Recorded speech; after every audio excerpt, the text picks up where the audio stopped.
Have you ever wondered why, after trying everything, reading the books, listening to the podcasts, adopting all those so-called life-changing habits, you still end up right back where you started? There's a silent battle raging inside your mind where every hesitation, every fear, and that inner critic shows up day after day. It's these very thoughts that have quietly built a wall blocking you from reaching something better. But here's what most people don't realize.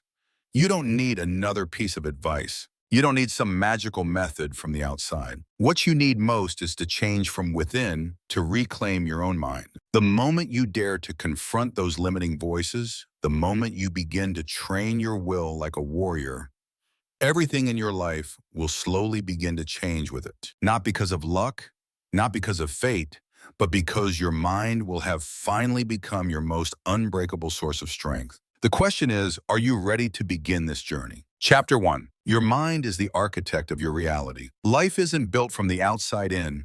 It begins from the inside out. Every decision you make, every reaction you have, every path you choose, it all stems from the invisible patterns in your mind. No matter what life throws at you, if your mind is filled with self-defeating thoughts, you will sabotage your own chances. Many people try to change their external circumstances without realizing they must first change the very mind that created those circumstances. Your mind is like a factory, and your reality is simply the product it creates. But for years, most people have let their minds run wild, chaotic, untrained, and undisciplined. You were never taught how to build your thoughts.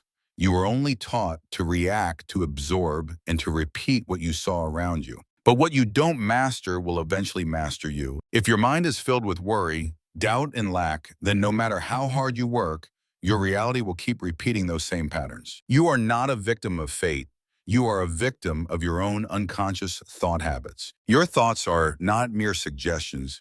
They are silent commands. If you constantly repeat in your head that you're not good enough or that things will never work out, your brain will gradually build a life that reflects that exact belief. It's like you're programming the operating system of your life. But most people don't realize they are both the programmer and the software. Every thought you entertain is another brick in the foundation of the future you are building. Your mind doesn't care what's true.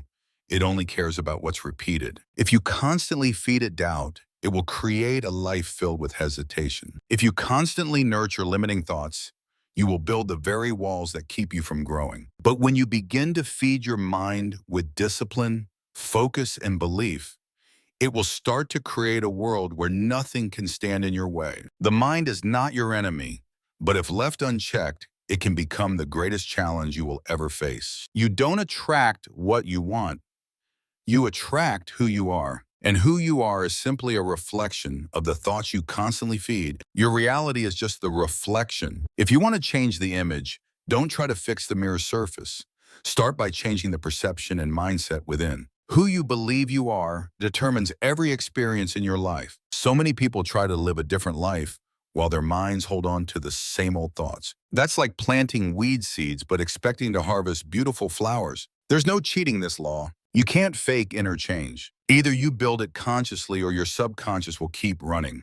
The old programs, the old fears, and the old ways of thinking that were never truly yours to begin with. Your mind is constantly shaping your life, whether you realize it or not. The critical question is, are you actively designing it, or are you letting your mind be shaped by distractions, the opinions of others, and old wounds from the past? Every moment you are not aware, your life is simply a copy of yesterday. But the moment you become truly aware, you begin to create your future instead of repeating your past. Reprogramming your mind is not a simple task. It demands radical honesty, persistence, and the courage to tear down the old beliefs that once protected you. But now those same beliefs have become the barriers holding you back. The fear that once kept you safe now keeps you from soaring. The moment you choose to dismantle what no longer serves you and rebuild your mindset piece by piece, you are rewriting the story of your life. And it all begins with awareness. You can't change what you don't dare to face. Take the time to listen to your own thoughts. Observe them honestly. Ask the questions. Where do these thoughts come from? Who planted them in your mind? Are they lifting you up or are they draining your power? Most people don't realize that so many of their thoughts aren't their own. They are the result of unconscious absorption. imitation, and reaction. Awareness is the first hammer that shatters the old foundation of the mind. When you have awareness, the next step is disciplined practice. Not to control every thought, but to learn how to choose how to redirect. Recognize moments of doubt and replace them with belief. Recognize moments of fear and replace them with courage. Recognize the pull of laziness and replace it with purpose and meaning. Only then will you truly begin to build a mind that doesn't pull you down, but always lifts you up. You are not helpless. You are the creator, the architect, the one who chooses whether the foundation of your life is solid or fragile. But you have to truly take that responsibility. You can no longer blame your external circumstances while neglecting your inner world. Your mind can be your prison or it can be your palace. The choice is and always has been yours. Chapter 2. Thoughts become habits. Habits become you. Every action you take begins as a single thought. What starts as a quiet whisper in your mind eventually becomes the way you move, the way you react, the way you live. Your thoughts may seem small, even meaningless, but repeated enough times they harden into habits. And those habits begin shaping the story of your life before you even realize it's happening. You don't rise to the level of your goals, you fall to the level of your habits. And your habits are simply thoughts made physical, repeated so often that they become second nature. The person who always doubts themselves didn't wake up that way. It started with one fearful thought repeated daily until fear became their default. Every version of you is born from the thoughts you allow to loop. You are what you do repeatedly, and what you do repeatedly is what you've practiced in your mind. If you constantly think about failure, you'll walk through life with hesitation. If you constantly think you're not good enough, you'll act like someone undeserving. Your thoughts write the script, your habits perform it, and your identity becomes the final product of both. Most people want a new life, but they don't want to change their thinking. They hope for discipline while feeding their mind's chaos. They crave success, but think like a victim. But here's the truth. You don't get what you wish for. You get what your habits are built for. If you want a better future, build better patterns in your present, starting with the thoughts you entertain daily. The danger is that habits don't ask for permission. Once they're built, they run automatically. This is why you keep falling into the same distractions, the same anger, the same procrastination. It's not just who you are. It's who you've trained yourself to be through years of mental repetition. To change your habits, you must first change the root system, your thoughts. Discipline doesn't start with action. It starts with thought. The decision to wake up early, to push through resistance, to stay focused, that decision is born in the quiet space of your mind long before it becomes a physical act. When you feed yourself disciplined thoughts, consistent habits follow. But if your thoughts are scattered, weak, or lazy, so will be your actions. If your mind is untrained, your habits will betray you. They'll pull you toward comfort, distraction, and excuses because those are the mental grooves you've carved the deepest. But the good news is that you can always carve new ones. Repetition is the chisel, focus is the hammer. And every time you think with intention, you're building a stronger version of yourself. Habits are not just about routine, they're about identity. When you consistently show up in a certain way, your brain starts to say, this is who I am. You're no longer just doing the work.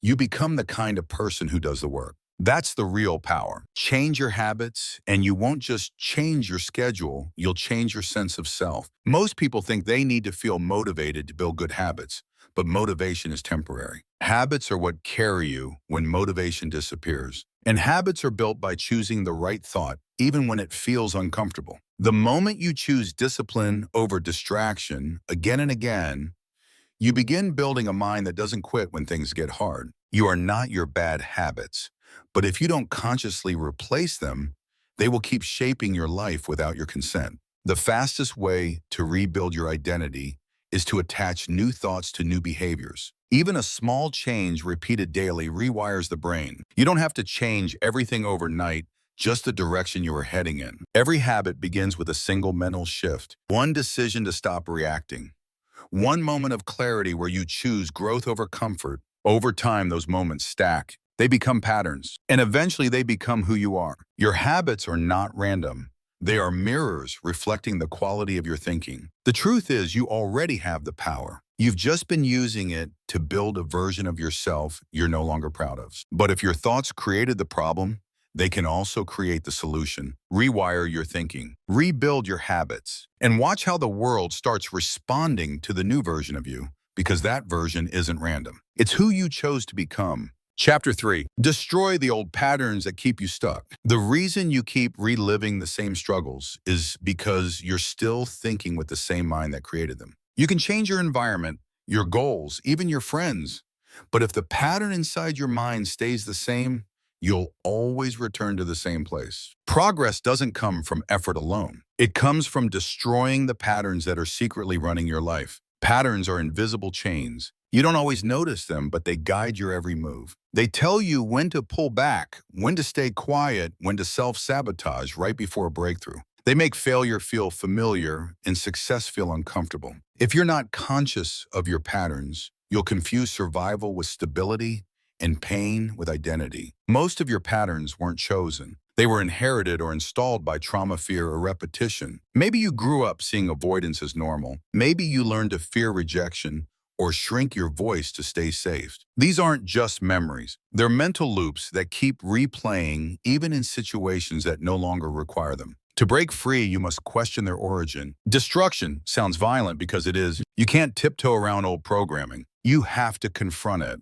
You have to catch yourself in the middle of the pattern and decide, I'm not doing this anymore. That moment of awareness is the spark. But awareness alone isn't enough. You must take consistent action to shatter what's been keeping you small. Breaking patterns feels uncomfortable because they've become your identity. You're not just letting go of a behavior. You're letting go of who you thought you were. That's why it's so hard to change. Part of you is still loyal to the old you, but you can't become new without betrayal. You must betray your past to be loyal to your future. People often say, this is just the way I am. But that's a lie they've told themselves for years. You are not your reactions. You are not your fears. You are not your laziness. Those are patterns. They can be changed, but only if you stop protecting them. Stop making excuses for what's destroying your potential. Call it out. Face it. End it. Destruction is not negative when what you're destroying is harmful. It's not weakness to say, I refuse to live this way anymore.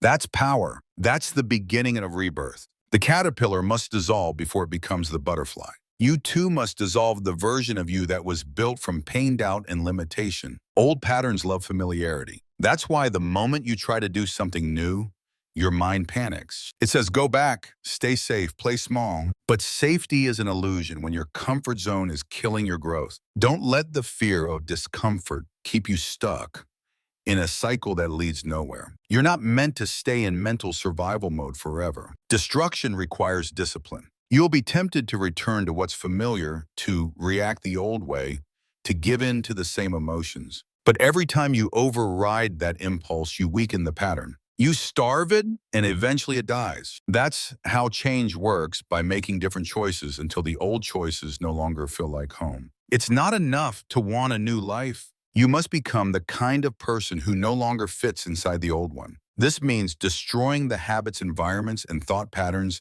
that kept that old life alive. You can't transform if you're still feeding the same energy that built your prison. Transformation is not a supplement, it's a sacrifice. Don't wait for the pattern to destroy your peace, your relationships, or your dreams. Destroy it now before it takes more from you. Some people waste years repeating the same lesson because they never stop long enough to see that it's their own mind hitting replay. The cycle ends when you decide. It ends when you take responsibility for the loop and interrupt it. Your triggers are teachers. They show you exactly where your patterns live. Instead of running from them, study them. What makes you shut down?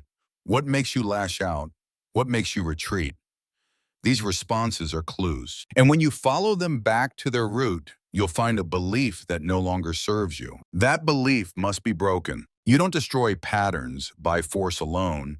You destroy them by replacing them. Nature hates a vacuum. When you remove something negative, fill that space with something powerful. Replace doubt with discipline. Replace fear with action. Replace avoidance with confrontation. Every time you choose the new path, you lay another brick toward freedom. Healing is not just soft, it's sharp. It's not just self-care, it's self-confrontation. You have to be willing to tear down what feels comfortable in order to build what feels right. That's how real change happens, not from wishing or waiting, but from destroying what doesn't serve you and rebuilding what does, piece by intentional piece. And remember this, your future won't be found in the repetition of your past. It will be born in the decision to break the loop and to burn the mental blueprint that kept you trapped. Destruction is painful, yes, but nothing is more painful than staying stuck in a life that no longer matches the person you're becoming. Chapter 4. Discipline your mind before life does. Life will teach you discipline one way or another. You either train your mind willingly or circumstances will train it for you. Harshly, painfully, and without mercy. Discipline is not punishment, it's protection. It's what keeps you from collapsing under pressure. If you don't learn to control your thoughts will control you, and life will break you to teach you what you refuse to master on your own.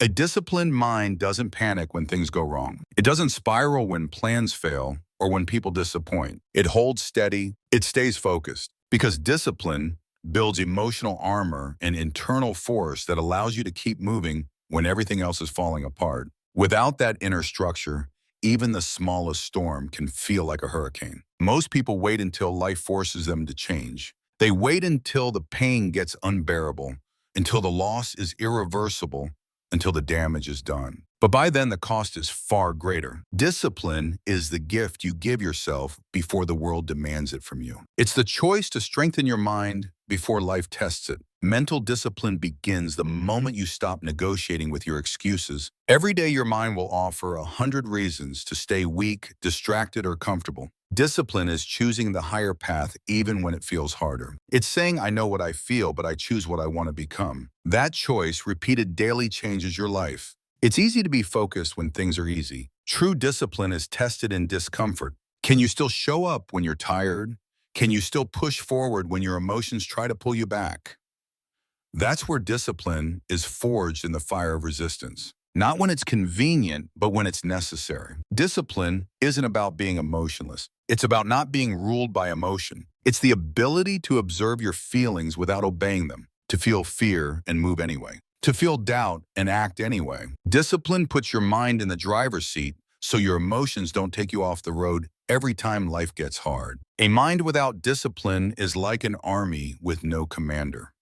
Chaotic, scattered, and easily defeated. Your thoughts will betray you if you let them wander aimlessly. Discipline trains them to align, to obey, to focus. It takes effort at first, but once your mind learns its new role, it becomes your greatest ally. Discipline is also how you build trust with yourself. Every time you do what you said you'd do, even when it's hard, you prove to your mind that you are in control. That builds confidence. That builds momentum. And eventually that builds a mental fortress that life can't easily shake. Most people live in reaction. They let the world dictate how they think and feel. Discipline shifts you into creation. You become intentional with your thoughts, deliberate with your energy, precise with your focus. Instead of being pulled in 1,000 directions, you move like a laser, clear, powerful, and unstoppable. It's not about being perfect. It's about being consistent. Some days you'll slip. Some days your mind will wander. But discipline isn't about never falling. It's about never staying down. It's the muscle that back up. And like any muscle, it grows with use. The more you train it, the stronger it gets. You can't build a disciplined mind while living in a distracted world. You have to unplug. You have to protect your focus. You have to create space to think clearly, to move intentionally, to strengthen your mental frame. A chaotic environment feeds a chaotic mind. Discipline requires order internally and externally. The world will offer you escape. It will offer shortcuts, temptations, and distractions. But every time you choose to delay gratification, to stay locked in, to follow through, you're building a mind that can't be broken by temporary pleasure. Discipline is freedom, not from effort, but from chaos. When you discipline your mind, you change how you show up in every area of life. Relationships, work, goals, challenges, all of it gets filtered through a different lens. You stop chasing quick fixes and start building lasting results because your mind is no longer scatter, it's solid. If you don't discipline your mind, life will do it for you. Through regret, through missed opportunities, through repeated failure. But when you take control early, you turn life into a training ground, not a battlefield. You rise above the chaos because your mind no longer reacts. It responds with clarity. The greatest warriors never wait for battle to prepare. They train in silence. They sharpen their edge daily. Treat your mind the same way. Build it strong. Build it disciplined. So when life throws its hardest punches, you won't break. You'll stand. And not because life got easier, but because you got stronger. Chapter 5. Your beliefs are the blueprint of your future. Everything you do, everything you chase, and everything you avoid comes from one core place, your beliefs. Your beliefs are not just thoughts you repeat. They are the internal architecture shaping your reality. They determine what you think is possible, what you think you deserve, and what you're willing to pursue or surrender. You're not building your life on facts. You're building it on the blueprint your beliefs laid out. Most people don't question their beliefs. They just live them. They carry old stories like invisible scripts. I'm not good enough. People like me don't succeed. It's too late for me. These aren't truths, they're programs. Left unchallenged, they harden into reality. And then you begin to call it fate when really it was just your mind echoing outdated instructions. You cannot outwork a belief that says you're unworthy. No matter how hard you grind, if your inner narrative says you're not meant to win, you will find a way to sabotage your progress. That's why some people stay stuck even when opportunities are everywhere. Their outer world expands, but their inner belief system refuses to evolve. A belief is just a thought you accepted as absolute. It might have come from a parent, a teacher, a failure, or a moment of pain, but now it lives inside you, steering your choices like an invisible hand. Until you go deep and ask, do I still want this belief guiding my life? You'll keep walking roads that lead nowhere. Your beliefs act like filters. Two people can experience the same moment. One sees opportunity, the other sees threat. One sees growth, the other sees failure. The difference isn't the situation, it's the lens through which it's viewed. Change the lens and the entire world looks different. That lens is your belief system. To change your life, you must update your internal blueprint. That doesn't mean blind optimism, it means conscious editing. You must inspect the beliefs you've been carrying and ask, does this belief serve the future I want to build? If not, it needs to go. You can't build a powerful life with weak, outdated codes. New beliefs don't come from hope. They come from evidence. Every time you act in alignment with your potential, every time you follow through, you create proof. That proof builds belief. The stronger your belief, the stronger your actions. It becomes a loop. Belief drives action, and action reinforces belief. That's how momentum is born. But belief requires consistency. You can't believe one day and doubt the next and expect transformation. Belief must be cultivated, watered, and defended. It must be louder than the doubt you inherited. And if that means reprogramming yourself daily, then so be it. Because the cost of not believing in yourself is living a life that never becomes yours. Your future doesn't rise to your dream, set rises to your beliefs. You might dream of abundance, impact, freedom. But if you believe you're still the broken version of who you used to be, you'll keep attracting experiences that confirm that identity. The mind doesn't build based on hope. It builds based on belief. Beliefs shape your boundaries. If you believe you're valuable, you don't tolerate disrespect. If you believe you're capable, you don't back down from challenges. Beliefs are the silent rules you live by. If those rules are based on fear, pain, or scarcity, then your life becomes a cage. If they're based on power, purpose, and truth, then your life becomes a launch pad. There is no transformation without belief. You can fake confidence, hustle harder, or even achieve temporary success. But if your beliefs haven't changed, you'll sabotage your growth from the inside. You'll revert, you'll plateau, because the future you're trying to live won't match the blueprint you're still carrying. You must become the architect of your belief system. Don't just absorb beliefs, design them. Choose beliefs that elevate you, challenge you, and align with the highest version of who you want to be. You're not stuck because life is unfair. You're stuck because you've outgrown the beliefs you were taught to follow. Sometimes you have to destroy belief systems that once kept you safe. Maybe those beliefs helped you survive, but survival isn't the goal anymore. Now it's about thriving. Now it's about expansion. That means releasing beliefs rooted in fear and building new ones based on purpose, clarity, and strength. There is power in choosing your beliefs with intention. Believing in yourself isn't arrogance.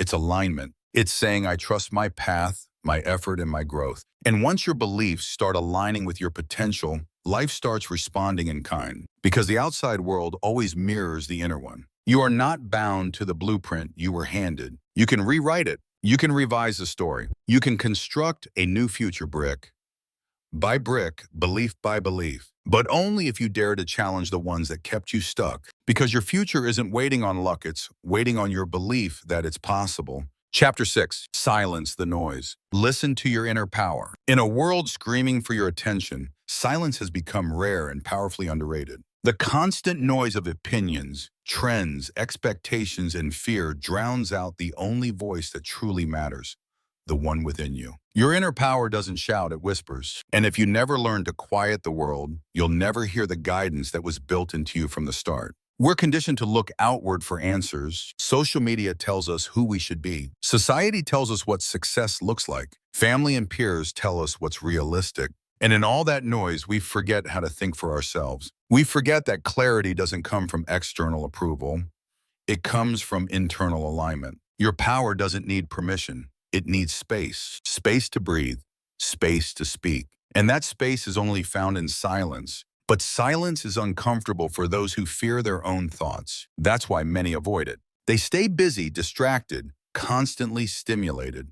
Because if they sat with themselves long enough, they'd have to confront the truth. There's a voice inside you that already knows. It's the voice that knows what you're capable of. It knows when you're playing small. It knows when you're lying to yourself. But you've been taught to ignore it, to override it, to drown it out with noise. Reconnecting with that voice isn't just a spiritual act, it's a survival skill in a distracted world. Your inner power is not found in the noise. It's found in the stillness. Not in the crowd, but in the quiet room where you finally face your own reflection. That's where growth begins. That's where truth is born. You don't need more information. You need more introspection. The wisdom you seek has always lived inside you. Silencing the noise is not about escaping life. It's about mastering it. When you disconnect from distractions, you start to reconnect with discipline, with focus, with the raw energy that fuels purpose. You stop reacting to the chaos outside and start creating from the clarity within. That's when you become unstoppable. Stillness is where strategy is born. When your mind is clear, you can think ahead.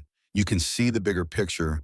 You can feel the right direction instead of guessing your way through life. But if your mind is filled with noise, you'll always be playing defense, reacting, rushing, and missing the deeper moves. Learning to sit in silence is how you reclaim your power. It's how you learn to trust yourself again.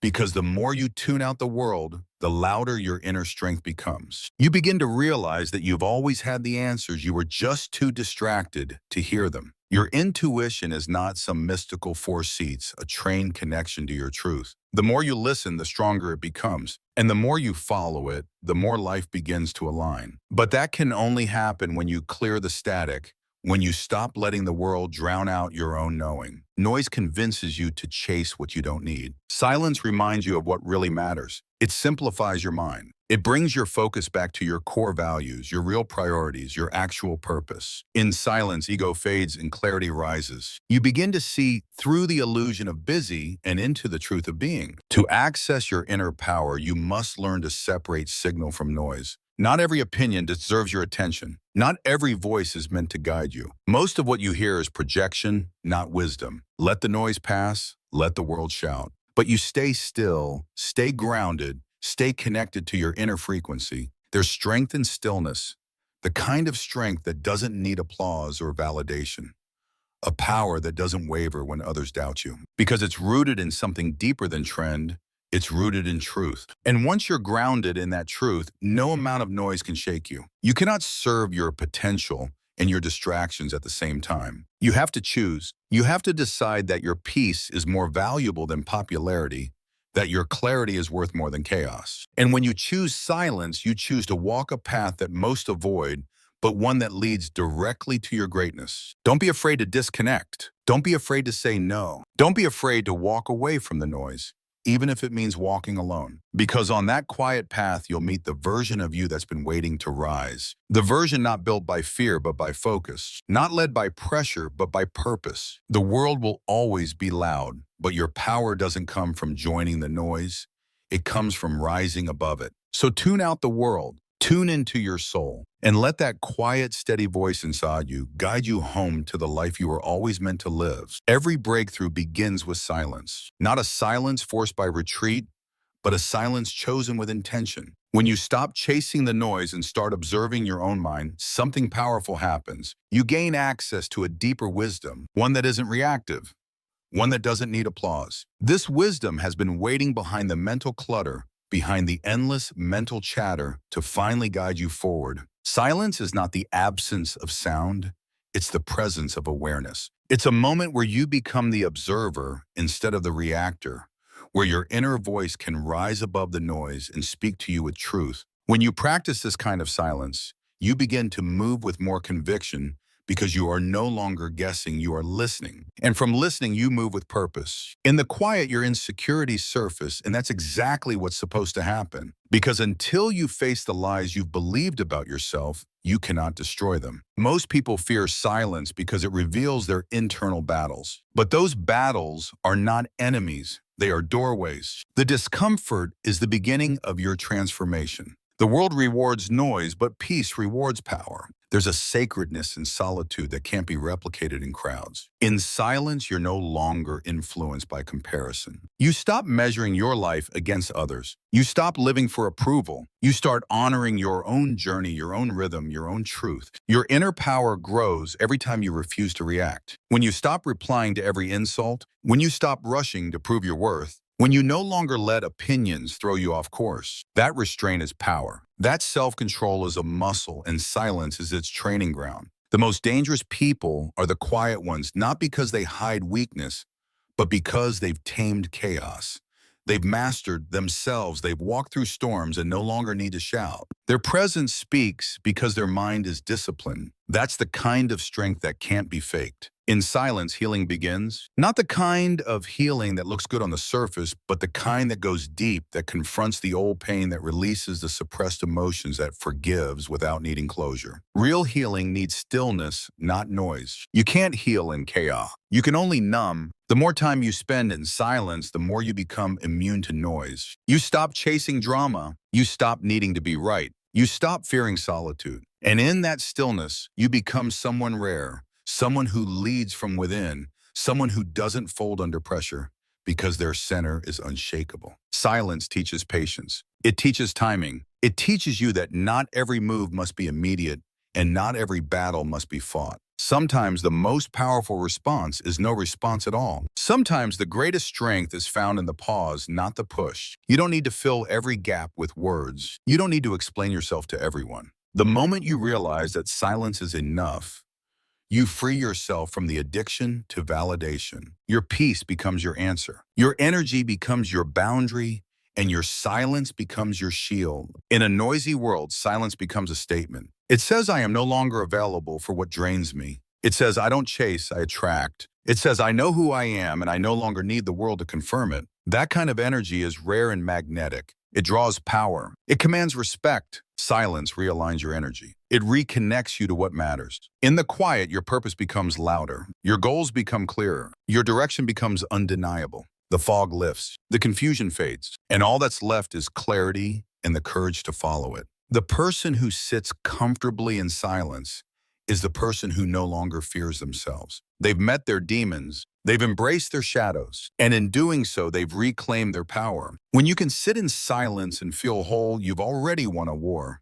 Most people don't even know they're fighting. Noise may be louder, but silence is stronger. It doesn't entertain. It doesn't seek. It simply holds space. And in that space, everything false falls away. What's real remains. And what's real is enough to rebuild your entire life from the inside out. So learn to turn down the world. Learn to sit still. Learn to hear yourself again. Because in that sacred silence, your inner power is not just waiting to be found, it's to be followed. Chapter 7, The Power of Self. Talk and mental reprogramming. The words you say to yourself are not harmless. They are seeds. Every sentence you repeat in your mind becomes part of your identity. Over time, these phrases build mental highways, paths that determine how you think, how you act, and what you expect from life. Self-talk is not background noise. It's the script your life is following. If you call yourself lazy long enough, your mind will adjust your behavior to match that label. If you constantly say, I can't, Your actions will reflect that limit, even when the opportunity is right in front of you. What you speak, you program. Your mind is listening and it believes what it the most, even if it comes from you. Your self-talk becomes your self-image,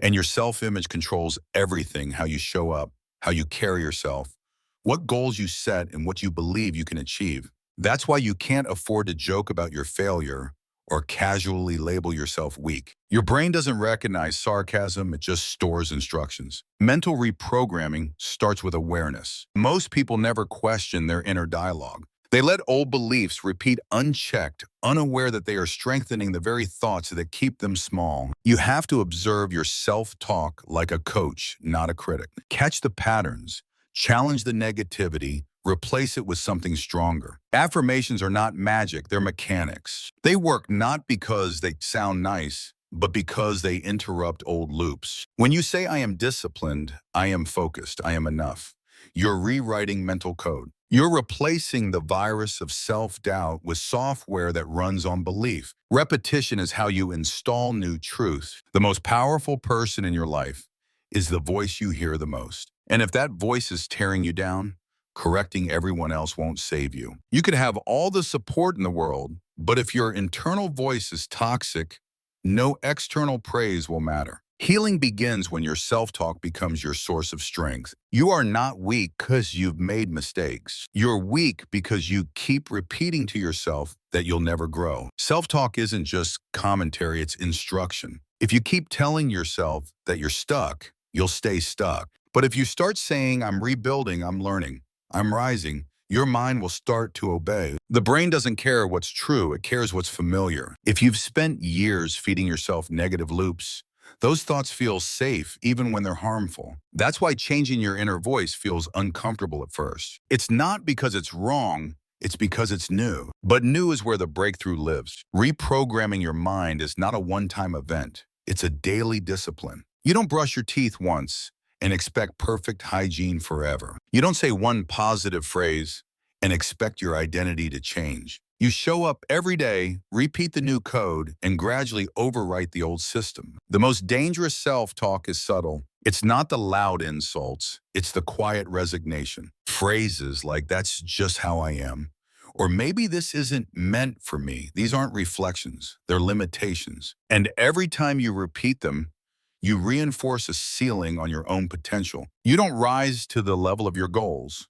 You rise to the level of your self-talk. That voice inside becomes your coach or your critic, your fuel or your chains. And the best part, you control. You're not born with a fixed voice, you train it. And what you train, you can transform. One powerful shift in self-talk can change your entire direction. Telling yourself, "I handle pressure well," or "I adapt fast," or "I solve problems quickly," rewires your nervous system to respond with strength instead of fear. These aren't just words, they are the architecture of confidence. Stop waiting to feel confident before you speak with power. Speak with power and confidence will follow. You don't need to believe every word at first. You need to practice. The more you speak life into your mind, the more your actions start to match. Behavior follows belief, and belief begins with thought. You've been programmed since childhood by parents, teachers, culture, media. Most of your inner voice isn't even yours, but you get to reclaim it. You get to override the noise and write a new internal script, one that honors your strength, your vision, and your evolution. That's how self-mastery begins. You're not lying to yourself when you affirm your power, you're remembering it. You're reaching back into your potential and pulling it into the present. You're speaking as your future self would speak. And when you talk like your future self, you begin to think, feel, and act in alignment with that version. Negative self-talk might feel honest, but it's often outdated. It's based on who you used to be, not who you're becoming. Stop giving it authority. Stop letting old versions of you write your current reality. Instead, speak from your highest self, the version of you that's focused, grounded, and powerful. Every time you interrupt a negative loop, you gain power. Every time you replace fear with courage in your inner dialogue, you shift your trajectory. This isn't wishful thinking, it's neural rewiring. Your brain listens. Your brain adapts, and it becomes what you tell it over and over again. You don't need to shout your affirmations to the world. Whisper them, repeat them in your quiet moments, write them down, breathe them in. Your mind doesn't care how loud they are.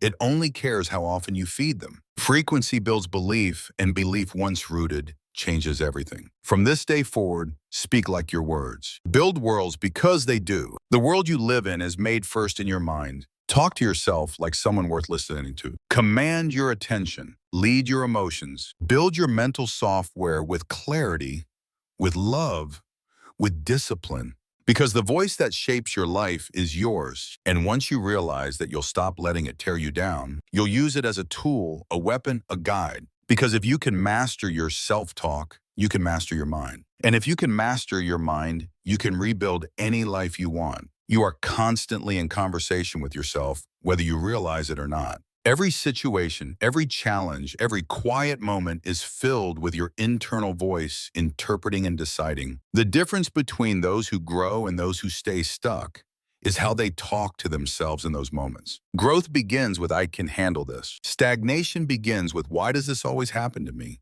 You must protect your internal dialogue like a sacred space. Don't let fear walk in uninvited. Don't let bitterness take a seat. Don't allow the voice of doubt to become your daily companion. Your mind is the most valuable real estate you own, and you must become ruthless about what lives in it. Self-talk is not passive. It's either building your strength or draining it. Every powerful person you admire has mastered one thing: the voice in their head. They've trained it to speak in alignment with their mission. They don't leave it to chance. When setbacks come, their self-talk doesn't collapse, say, corrects course. It says, "This isn't the end. This is feedback. Adjust and move." That's mental maturity, and it's available to anyone willing to train. Reprogramming doesn't mean pretending everything is perfect. It means learning how to speak to yourself in ways that move you forward, even when things aren't. It means choosing empowering language during the storm, not ignoring reality, but reframing it. Turning "this is impossible" into "this is hard, but I've faced hard before." When you're alone, your self-talk is your only company. What kind of company are you keeping?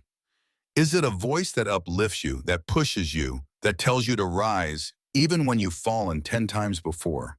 Or is it a voice that reminds you of every failure, every flaw, every fear? If it's the latter, then it's time for new language and new leadership from within. Speak to yourself like someone who believes in your transformation. Imagine your younger self listening to everything you say. Would they feel inspired or ashamed? Would they believe they're capable, or would they shrink under your doubt? Your self-talk not only shapes your current selfhood, shapes the parts of you still healing. Even your body responds to your self-talk. Stress, energy, posture, ease are all affected by how you speak to yourself. When your internal voice is calm and empowering, your nervous system relaxes. When your voice is sharp and cruel, your body tightens. This isn't just mindset, it's biology. Words carry frequency, and that frequency affects your entire system. Change begins when you speak differently to the version of you that's still afraid. Instead of condemning that part, guide it. Say, "I know you're scared, but we've come too far to give up now." That's reprogramming. That's how you unify your inner world, not by force, but by compassion, wrapped in strength. You'll notice that when your self-talk changes, your standards change. You stop tolerating environments that contradict your inner vision. You start making decisions based on your future, not your fears. You protect your energy. You move with intention, all because your inner voice finally started speaking in the language of power. If you want to see your reality shift, start by editing the soundtrack of your mind. Stop playing the old tapes that told you you're not good enough. Stop looping the fears that were never even yours. Record a new narrative on rooted in resilience, in purpose, in power. Let that become your daily soundtrack. Your inner voice sets the rhythm of your day. The first words you say to yourself in the morning matter. Are you starting the day in defeat or in discipline? Are you setting the tone with complaints or with courage?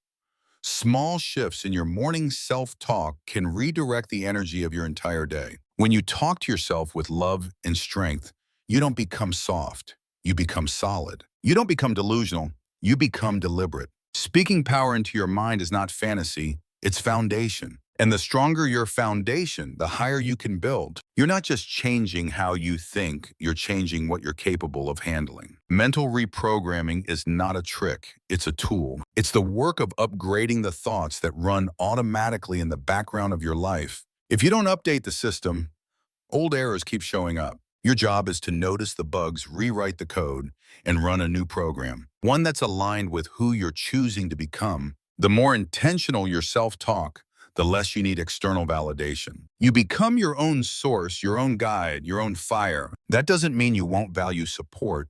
It means you won't depend on it to function. And that independence makes you powerful in ways others don't understand until they do the inner work themselves. It takes time, it takes repetition, and it takes resilience, but it works. Speak with conviction even when you're shaking. Speak with belief even when doubt knocks. Because every time you choose words of strength, your mind sharpens, your spirit rises, and your life shifts. Self-talk isn't just personal development, it's personal revolution. Chapter 8. Train focus like a warrior trains his sword. Focus is your mental weapon. In a world full of distractions, it is the rarest and most valuable skill you can possess. Just like a warrior sharpens his sword daily, you must sharpen your focus intentionally, ruthlessly, and without compromise. Without focus, your energy is scattered, your progress is slow, and your purpose becomes diluted. The average mind is pulled in 100 directions before noon. Notifications, noise, opinions, temptations.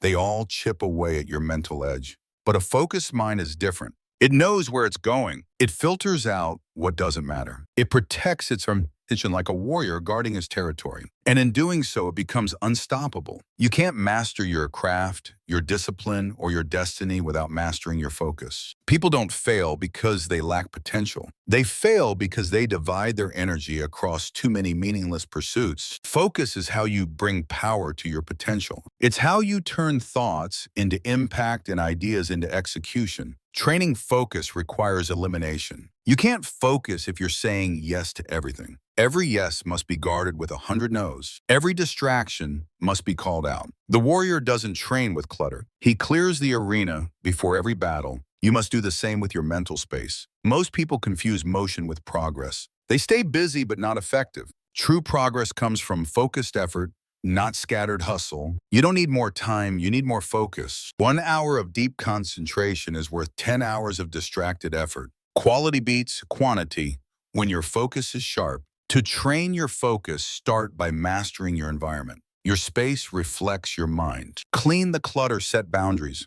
Control what enters your world. If your room, your phone, your schedule are chaotic, your mind will mirror that chaos. A focused life begins with intentional design. Mental clarity isn't naturally earned. It comes from discipline, from rituals, from routines. A warrior doesn't just swing his sword randomly. He drills, he repeats, he prepares. You must do the same with your mind. Create daily rituals that sharpen your attention and anchor your purpose. Focus also requires intention. Don't just start your day directed. Decide what matters. Decide where your energy will go. Set clear targets and remove anything that doesn't support them. If you don't control your attention, the world will gladly do it for you, and it will profit from your distraction. Train your mind to do one thing at a time. Multitasking is the enemy of mastery. Every time you switch tasks, you lose momentum. Your brain needs time to recalibrate. Stay locked in. Finish what you start. The warrior finishes his movement before moving to the next. That's how strength is built, through presence. You must learn to enjoy boredom, because boredom is the bridge between distraction and focus. Most people run from it, so they never develop the capacity to go deep. But depth lives beyond distraction. When you train your brain to stay still, to stay with one task, you unlock a level of performance others never touch. A warrior respects time. He doesn't waste it. He trains when others rest. He sharpens when others scroll. Every minute you give to distraction is a minute stolen from your destiny. Focus turns minutes into momentum, and momentum into mastery. That's how the sharpest minds are made. Protect your mornings like sacred ground. Your mind is most vulnerable to programming when you first wake up. Don't feed it noise. Feed it clarity, intention, and silence. Begin with focus, and the rest of your day follows that rhythm. Begin with chaos, and chaos will dictate your pace. You must also train your emotional focus. Don't just control your thoughts. Control your reactions. A warrior doesn't swing blindly at every threat.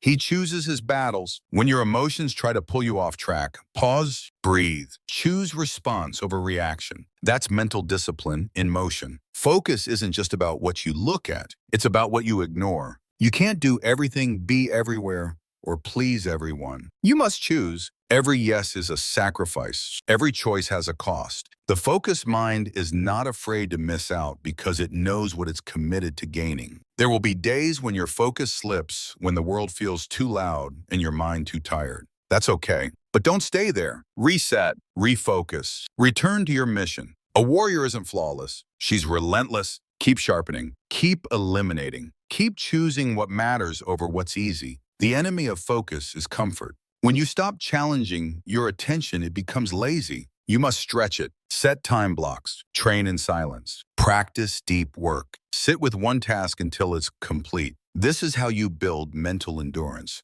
The ability to stay with what matters even when it's hard. Focus also fuels confidence.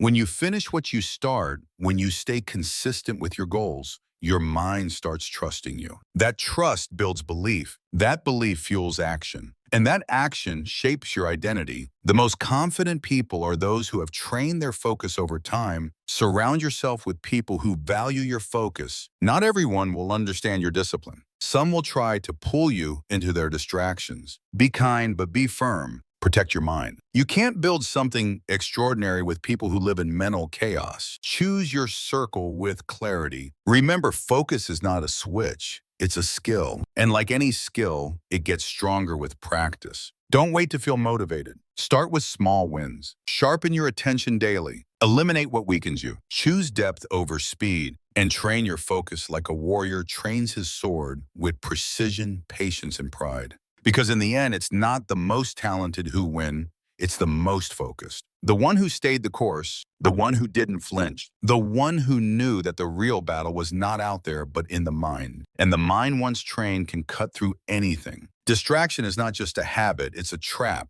It feels innocent, even enjoyable. But over time, it weakens your willpower and fractures your direction. You begin tasks with energy and end them with regret, wondering where the time went. This erosion of focus doesn't happen in one day. It happens in small compromises. A few minutes lost here, a few mindless scrolls there, and soon your purpose becomes blurry. To rise above the ordinary, you must treat your focus like your lifeline. You don't casually protect a lifeline, you guard it with urgency. You must become hyper-aware of what steals your time, your mental space, and your attention span. Even minor distractions are dangerous if they show up daily. Because repetition builds reality, and repeated distractions build failure. Technology is a tool, not a master. But for most people, it has flipped roles. Every buzz, ping, or notification acts like a leash on your attention. If you allow your devices to interrupt you endlessly, your brain begins to crave that fragmentation. Over time, deep focus becomes foreign,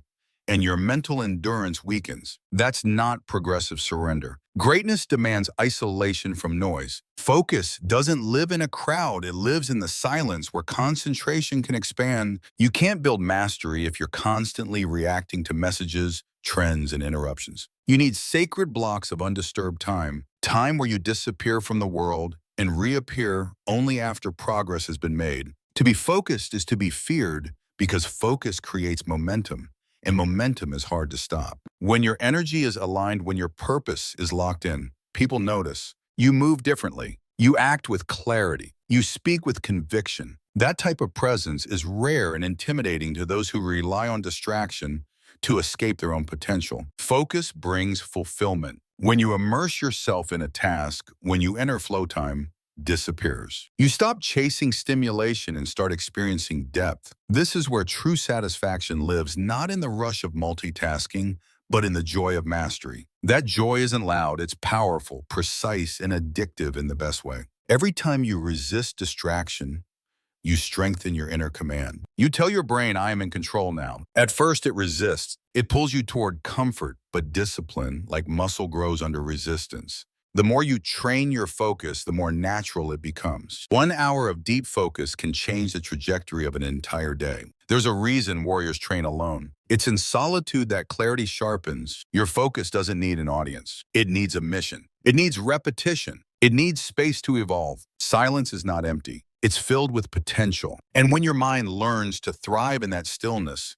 your output begins to reflect something extraordinary. Focus reduces mental weight. You don't have to carry the chaos of a dozen undone tasks. You don't have to stress over divided priorities. One goal, one target, one block at a time. Simplicity is where strength begins. Cut the excess, prioritize, protect. Progress follows clarity, and clarity is the fruit of focus. You'll notice that the sharper your focus becomes, the fewer things excite you. That's a sign of growth. You stop chasing every shiny object. You stop saying yes to distractions disguised as opportunities. You realize that every commitment costs energy, and not everything is worth the price. Focus helps you become selective and powerful. Sleep is your ally in focus. A tired mind is a scattered mind. You can't expect elite concentration from a burnout system. Treat rest as part of your training. Recovery sharpens clarity. Clarity fuels discipline, and a rested mind becomes a weapon that cuts through the fog of distraction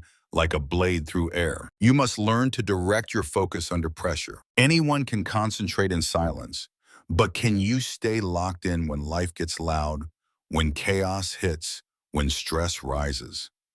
That's the next level of focus. Staying calm, staying centered, staying sharp, even when everything else spins. That's mental warfare, and it's won by the trained, not the talented. Your focus is a reflection of your priorities. If your day is filled with meaningless activity, your goals will reflect that. But if your day is built around deep work, around impact, around consistent progress, your results will mirror that discipline. What you focus on grows. So choose wisely because your future depends on it. Train your focus in the mundane. The more you can bring intensity to the small tasks, the more unstoppable you become in the big ones. If you can lock in while reading, writing, studying, building, you're training your brain to resist the urge to flee when it matters most. Focus isn't just for projects, it's a lifestyle. You don't need perfect conditions to train focus. You need commitment. A focused mind can cut through noise-delayed gratification and stay locked on a goal regardless of the environment.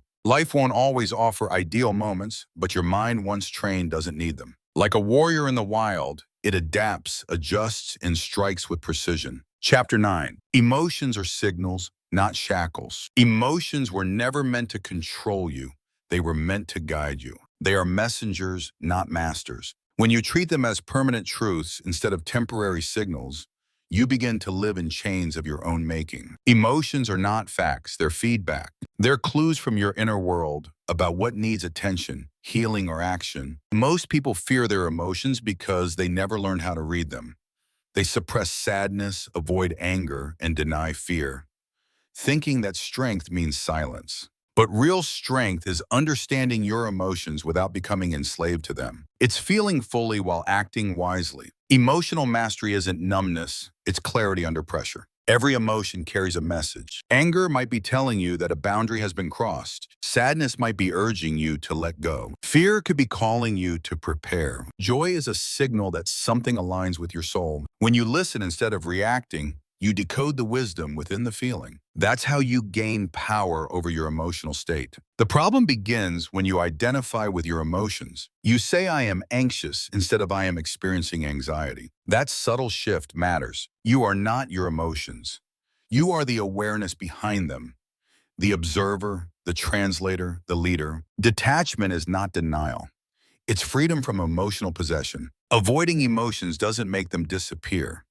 It just buries them deeper where they fester and sabotage you from the shadows. Repressed emotions leak into your decisions, your tone, your relationships. The more you suppress, the more reactive you become. Healing begins the moment you allow yourself to feel fully without judgment. Emotional intelligence means giving yourself space between feeling and reaction. That space is where transformation happens. The moment you pause, breathe, and ask, "What is this really about?" You shift from victim to leader. You reclaim control not by denying the emotion, but by responding with wisdom instead of impulse. Some of the strongest people you'll ever meet aren't the ones who feel less, but the ones who've learned how to feel without falling apart. They don't fear anger, they direct it. They don't drown in sadness, they move through it. They use emotion like a compass, not a cage. That's emotional discipline. Emotions are data, not destiny. Just because you feel uncertain doesn't mean you're unprepared. Just because you feel afraid doesn't mean you're weak. The emotion is a spark, not a sentence. You decide what to do with it, use it, learn from it, let it guide you, not govern you. When you allow emotions to teach you, they stop tormenting you. That wave of guilt, maybe it's a lesson about your values. That burst of envy, maybe it's a reminder of a desire you've neglected. Every emotion, even the uncomfortable ones, is a teacher. If you sit with it long enough, it will show you something important. Reacting emotionally is easy. Responding with awareness is rare. Most people are trapped in emotional autopilot, pulled by moods, ruled by triggers, lost in their own waves. But the moment you become conscious of your feelings, you become the captain of your ship again. You can navigate, adjust, and direct your course. You are allowed to feel without being controlled. You can cry without being weak. You can be angry without being cruel. You can be afraid and still move forward. Strength is not the absence of emotion. It's the mastery of it. And mastery comes from understanding, not avoidance. When you deny your emotions, you deny part of your humanity. But when you learn to process them with maturity, you upgrade your emotional software. You move from reactive to reflective. You stop repeating old patterns and start rewriting your internal responses. That's when growth becomes inevitable. Sometimes your emotions are based on outdated beliefs. A feeling might be real, but the story behind it might be false. That's why it's important to question your emotional reactions. Ask, is this coming from truth or from trauma? Emotional healing isn't just feeling. It's investigating the source of the feeling. You don't need to control every emotion. You need to control your relationship with them. Let them rise, let them speak, but don't hand them the wheel. Let your values drive your actions, not your moods. A disciplined life isn't emotionless. It's anchored in purpose, guided by vision, and guarded by choice. Emotion is energy in motion. If you trap it, it turns toxic. But if you move with it, breathe through it, express it it becomes fuel. That's why journaling, talking, meditating, moving your body, and creative expression are powerful. They're not weakness. They're tools for emotional alignment. You're allowed to feel deeply and still be disciplined. You can honor your heart and still execute your mission. Emotional maturity means giving yourself permission to feel while refusing to be defined by those feelings. It's choosing clarity over chaos, even in your most vulnerable moments. Pay attention to your emotional patterns. What triggers you repeatedly? What shuts you down? What lifts you up? These patterns reveal what still needs healing and what already holds power. Don't run from them, study them. Because the more you understand your emotional language, the better you speak the language of growth. Stop judging yourself for feeling. Emotions make you alive. They are not flaws. They are feedback systems wired into your being. You don't need to escape them. You need to learn how to listen, process, and release. That's not weakness. That's wisdom.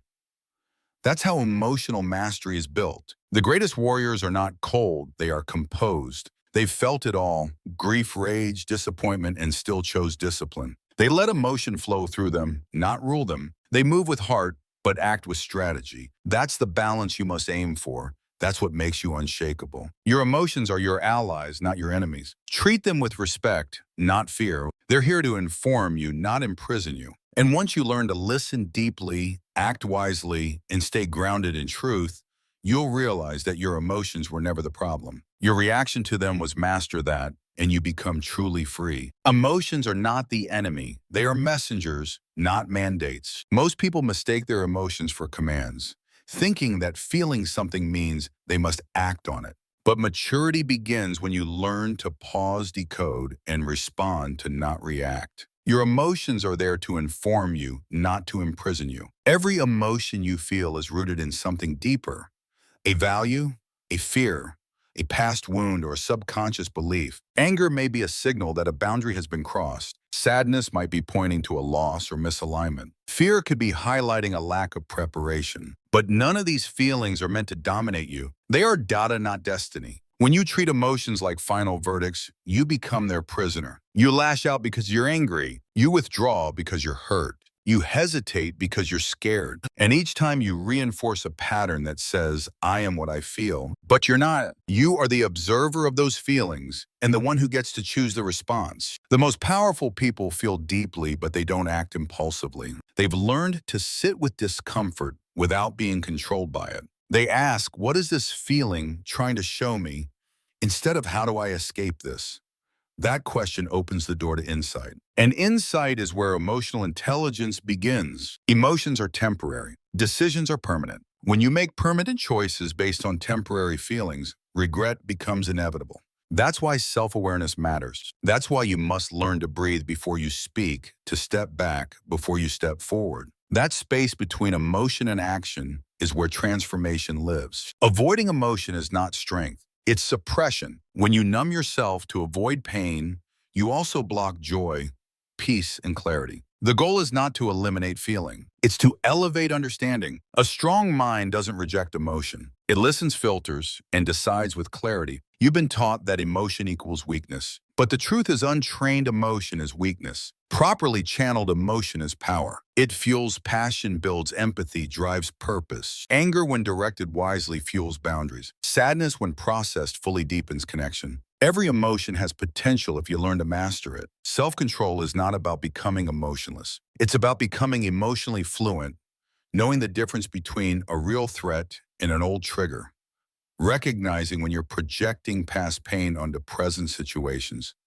Understanding that your feelings are real, but they are not always accurate. That's what gives you power over them. You must stop blaming your emotions for your choices. Your reactions are not caused by how you feel. They are caused by how you manage what you feel. Emotional responsibility is the beginning of freedom. No one can control how they feel in every moment, but everyone can control what they do next. Awareness turns emotion into insight. The moment you name a feeling, you start to separate from it. You shift from drowning in it to studying it. You begin to notice patterns show. Certain environments trigger anxiety. How specific people stir frustration. This awareness is a map showing you where growth is needed. Your emotions don't define you, but they do reveal you. They reveal your wounds, your fears, your values. Instead of hiding from them, lean in. Listen, ask yourself what belief is feeding this feeling. Often the emotion is just a surface response to a deeper thought that needs to be challenged and reframed. You are not weak for feeling deeply. What makes you weak is allowing those feelings to override your values, your discipline, your logic. Strength is feeling anger and choosing peace, feeling fear and choosing courage, feeling sadness and still showing up. That's power. That's emotional mastery. Most people try to control their external world to feel better internally, but the real work is inside. When your inner world is regulated, external chaos loses its power. Emotional regulation is a shield. It protects your peace, your energy, and your decisions. It makes you unshakable now because you feel less, but because you lead more. You must also learn to separate past emotion from present reality. Just because you were hurt before doesn't mean you'll be hurt again. Just because fear protected you once doesn't mean it's the right compass now. Outdated emotions can sabotage new seasons. Check the timestamp on what you're feeling. Some reactions belong to chapters you have already outgrown. Let people say what they want. Let circumstances shift. Let discomfort rise. You don't have to silence your emotions, but you also don't have to serve them. Let them pass through. Let them speak, but you stay in control of the steering wheel. You are the one who chooses what comes next. Emotional strength is built in silence. In those quiet moments when no one sees you regulating breathing, choosing restraint over rage, that quiet work is the loudest proof of growth. You don't need to explode to prove you feel something. You don't need to collapse to show pain. Hold your power with grace. You don't train your emotions overnight. It's a lifelong discipline. You'll still have bad days. You'll still react sometimes, but the difference is awareness. You'll catch it quicker. You'll recover faster. You'll rise stronger. Growth isn't perfection. It's progress under pressure. Your emotions are not curses. They are clues. Clues pointing to your healing, your boundaries, your evolution. When you stop judging them, they stop overpowering you. When you respect them,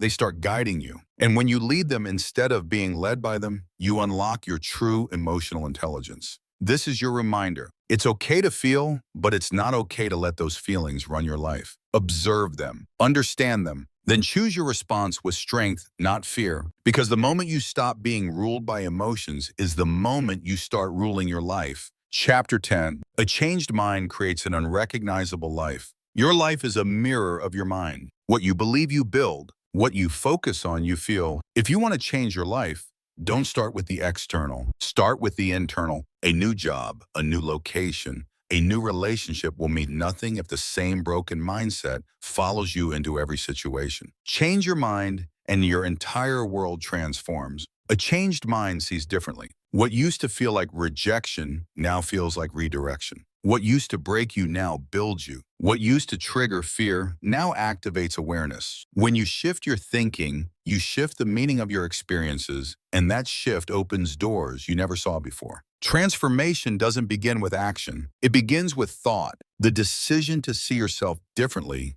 to believe differently, to think beyond your limitations. This is where the seed of a new life is planted. And like any seed, it grows in silence and darkness and through patience. But once it takes root, everything above the surface begins to change. A changed mind creates new behaviors, new habits, new standards, and those new actions repeated daily reshape your identity. People will say you've changed, but they won't understand how deep that change goes because the external shift is just the result. The real change happened where no one could see in the battleground of your thoughts. You must be willing to unlearn before you can transform. Many of your beliefs were handed to you, not chosen by you. Ideas about worth, success, struggle, love, they were passed down like hand-me-downs. But if those beliefs no longer fit, it's time to take them off. A new life demands a new mental wardrobe. Changing your mind is not just about positivity, it's about power. It's about taking back authorship over your narrative. No longer allowing fear to write your story, no longer letting doubt set your boundaries. It's about choosing new thoughts with intention and watching how they ripple into your relationships, your goals, your destiny. When your mind changes, your energy changes. You walk differently. You speak with conviction. You stop settling for what drains you. You begin to attract people, opportunities, and experiences that match your elevated thinking. Life doesn't just get better by chance, it gets better by change. And that change starts with you. A changed mind doesn't need validation, it moves in alignment. You no longer seek permission to grow. You no longer beg to be understood. Your peace comes from clarity, not approval. And that clarity turns you into someone who is both grounded and unstoppable. Because nothing outside you has power over what's already resolved within you. The old you will try to fight the new mind. It will whisper, doubts, it will crave comfort. But growth means friction. It means saying no to old patterns even when they feel familiar. It means outgrowing environments that once felt like home. A changed mind is a lonely process at first, but it leads to a life that finally feels true. You don't need to announce your evolution. Let your new actions speak.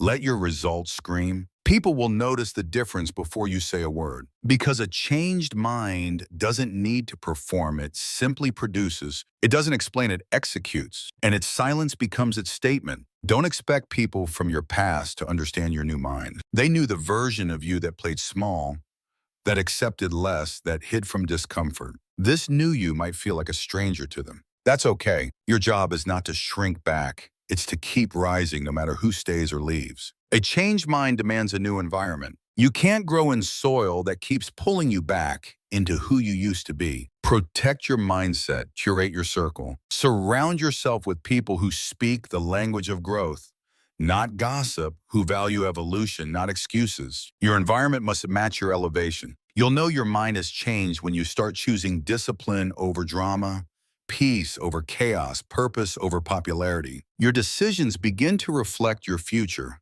not your feelings. You no longer need to react, you respond. And that response is powered by intentional thought, not emotional impulse. The beauty of a changed mind is that it makes old problems irrelevant. What once consumed your attention now barely moves you. What once kept you up at night no longer holds weight. Because when your thinking evolves, your problems shrink, your focus sharpens, and your energy becomes priceless. You were never stuck. You were just thinking with an outdated operating system. And once you install new beliefs, new strategies, new ways of seeing the world, you unlock new levels of living. Clarity becomes your compass. Confidence becomes your fuel, and progress becomes your pattern. Don't just aim for surface level change. Go deeper. Redesign the way you think about failure, rejection, discipline, love, success, and time. Challenge every belief that keeps you small and replace it with a belief that demands growth. That mental renovation will make your life unrecognizable in the best way. There will be moments when your new mindset is tested, when life throws chaos, setbacks, and silence at you. But this time, you'll be different. You'll move with strategy, not struggle. You'll pivot, not panic, because your mind is no longer reactive.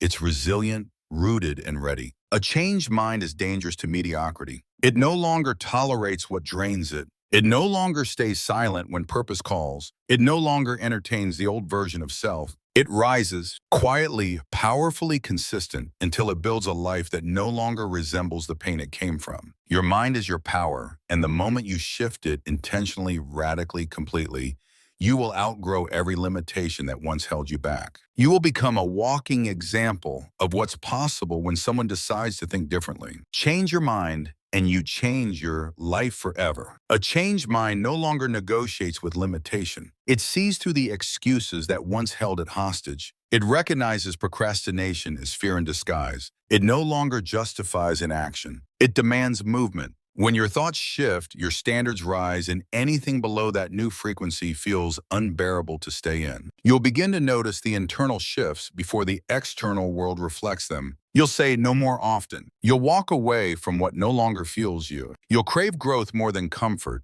And though nothing may look different at first glance, everything will feel different because your inner world is finally leading the way. One of the signs that your mind has truly changed is how you handle discomfort. You stop fleeing from it. You begin to welcome it as that you're stretching. You understand that discomfort is not a threat. It's a teacher. A changed mind uses pain as fuel, not a reason to quit. The most powerful transformations are silent. No dramatic declarations. No need for applause. Just a steady shift in how you think, what you tolerate, and how you show up every day. When your mind changes, your energy no longer matches your old patterns. You start to outgrow the things with grace, not guilt. People might say you have changed, and they're right, but they won't always understand what changed you. They won't see the nights you wrestled with your own thoughts, the hours spent tearing down false beliefs, the moments where you chose growth over comfort when no one was watching. Let them wonder. Your peace doesn't require explanation. You'll feel the friction between your old habits and your new mindset. That's normal. Growth creates tension. Your body wants what's familiar,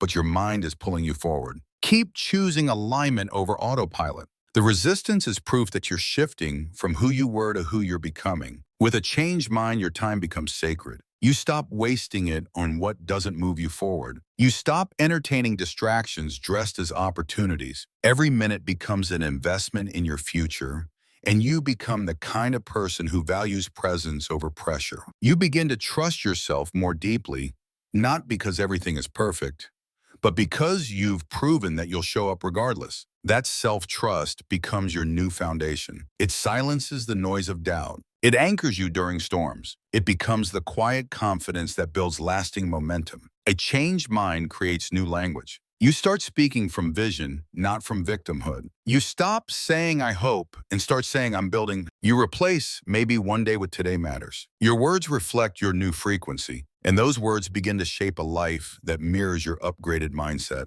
You will outgrow certain relationships, not from arrogance, but from evolution. Some people only recognize the version of you that needed validation. When that version dies, they feel uncomfortable. Let them go. A changed mind doesn't cling, it releases. It makes space for alignment, not attachment. You start to value solitude more than shallow connection. The noise of the crowd can't compare to the clarity found in stillness. You stop fearing loneliness because now you have peace, and peace becomes your compass. It tells you when something is right. It warns you when something is off. You begin to move by instinct, not impulse. Momentum becomes your new addiction. You fall in love with growth, with discipline, with showing up for yourself day after day. You stop waiting for motivation because your mindset is rooted in mission. And from that mission flows everything. Your habits, your choices, your results. A changed mind no longer fears failure. It sees it as feedback, not a finish line. Every setback becomes a recalibration. You stop quitting at the first sign of resistance.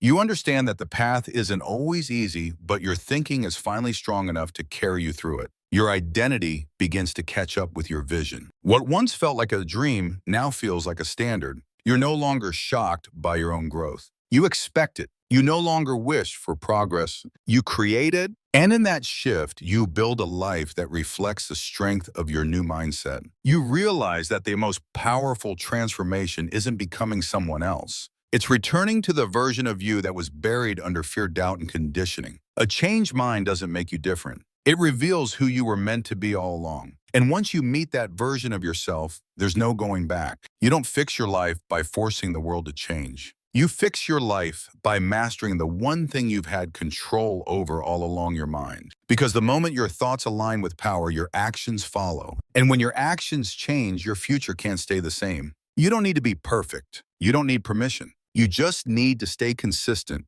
stay disciplined, and stop running from discomfort. The world will try to distract you, to convince you to go back to the old version of yourself. Don't, because the one who wins in silence, the one who sharpens their mind in the dark, that's the one who walks into the light already unstoppable. So fix your focus, train your thoughts, and watch your life transform quietly, completely, and forever.